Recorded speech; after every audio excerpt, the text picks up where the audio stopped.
Not every terrifying moment happens in an abandoned asylum or a pitch-black basement. Sometimes, the real fear finds you under an open sky, surrounded by trees, with nothing but a tent between you and the unknown. The following camping encounters weren't scripted, faked, or exaggerated. They were captured in real time, by real people, out in the wild, and what they experienced turned peaceful nights into unforgettable nightmares. The Texas kayak encounter, a peaceful day that turned into a mystery. The man behind the TikTok account at Psychosocial wasn't trying to go viral. In fact, he had only posted 2 videos, both focused on his outdoor adventures. But one of those posts would soon explode across the internet. And not because of his kayaking skills, it was because of what he captured out there in the water, alone, confused, and possibly witnessing something no one could explain. It was the kind of spring day that makes you forget the world's dangers. Sunlight glinting off the river's surface, trees swaying gently overhead, and the kind of stillness that feels earned. One man floated along, completely at ease, the current doing all the work. But peace like that doesn't last long out here.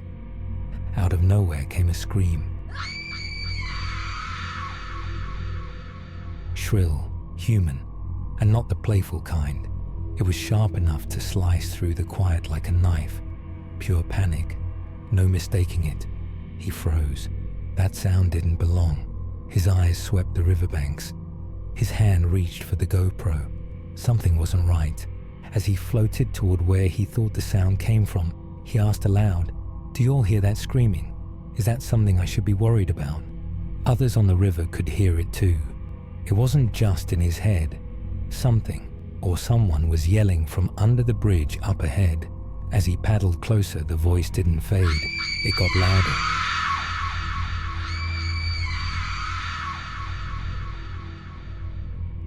The screaming was coming in bursts, shrill and unrelenting, echoing across the water.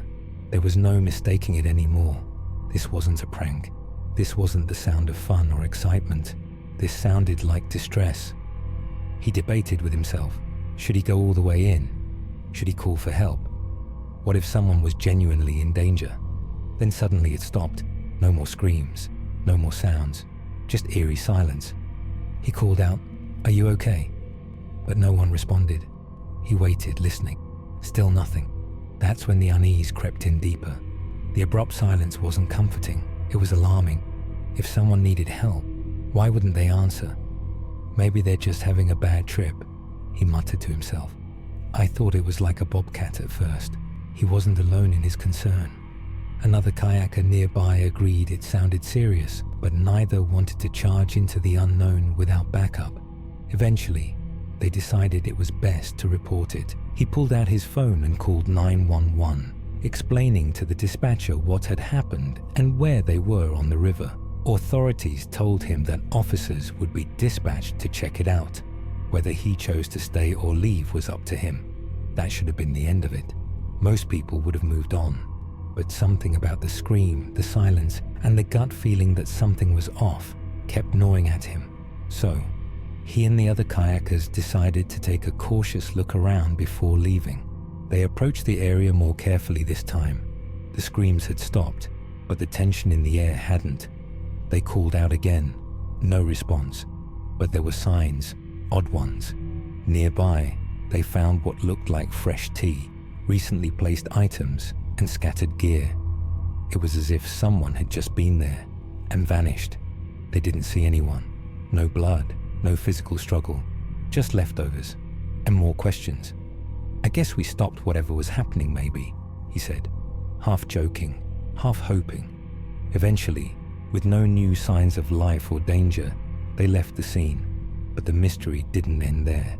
After the video was uploaded to TikTok, it quickly gained traction. The comments section turned into a whirlwind of speculation. Some were convinced it was the voice of a child.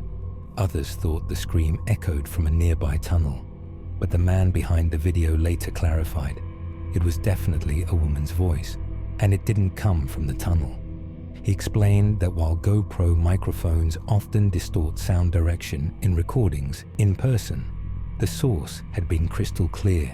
He was sure of it, and yet no one ever came forward. The scream remains unexplained. Was it a warning, a tragedy, or just a strange one-off anomaly? We may never know. But one thing's certain. What started as a calm kayak trip down a sunny river turned into one of the eeriest unsolved moments ever posted on TikTok. Something was out there. The chilling camp encounter of Omar knew.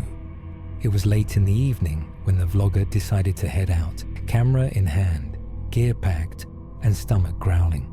After a long day, he craved two things: food and solitude. And what better place to enjoy both than beside a quiet riverbank, deep in the countryside?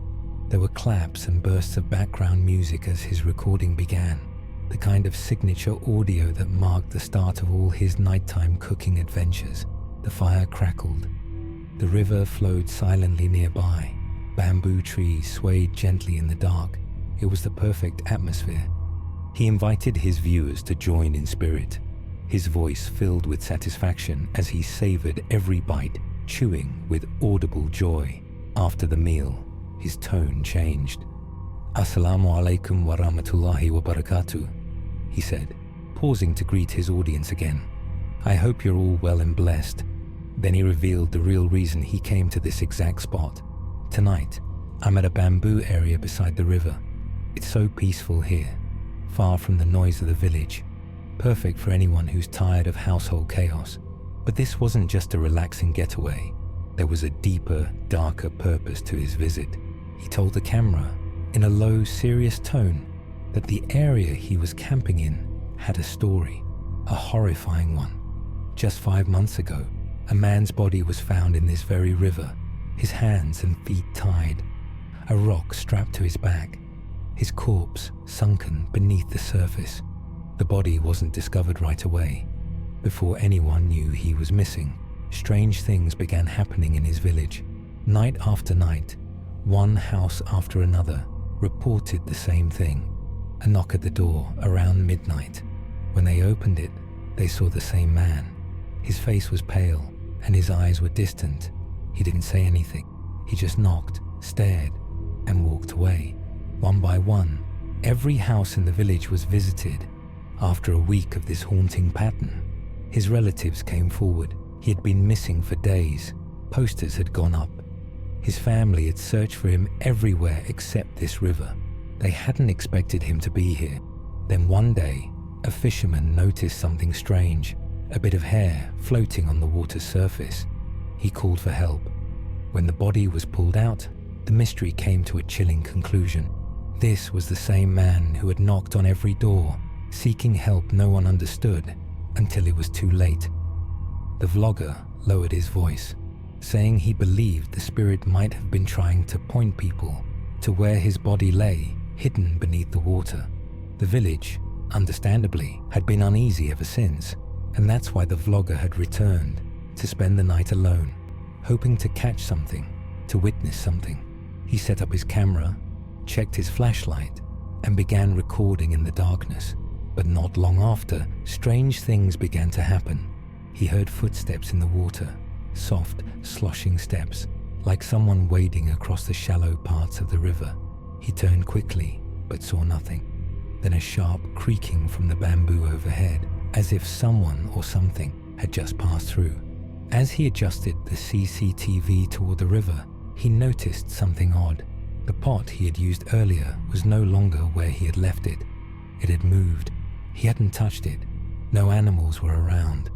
Then the camera batteries began to drain. He tried to stay calm, but the night was turning cold. His flashlight dimmed, flickered, and then began to die. Around him, the forest fell quiet, save for the occasional snapping twig or distant chirp of a cricket. At one point, he said he heard footsteps crossing the river again, this time faster, more urgent. Then silence. He checked the camera feed. Nothing, just shadows. He kept recording anyway, shifting angles, listening. The water splashed again, closer this time. The bamboo rustled. Something heavy scraped near the tent. Hours later, he awoke to find the cooking pot had moved again, this time several meters away near the edge of the river. He hadn't heard a sound, hadn't touched it, but then his CCTV camera caught something at some point in the night. He didn't know exactly when it had happened, but guessed it was between 2 and 3 a.m. Now it was nearly 5:30. The air was still heavy, the sky was still dark. His camera was nearly dead, and his sense of unease hadn't gone away. He packed his things quickly. "This will take at least an hour to walk back to the village," he said, eyeing the forest that now felt much less welcoming. He glanced one last time at the river. Calm, quiet, but he knew better now. This place wasn't empty. Was it a warning? Or something worse? Tell us what you think in the comments. And if you're into real encounters that leave more questions than answers, like, subscribe, and hit that bell. Because some stories don't stay in the woods. They follow you home.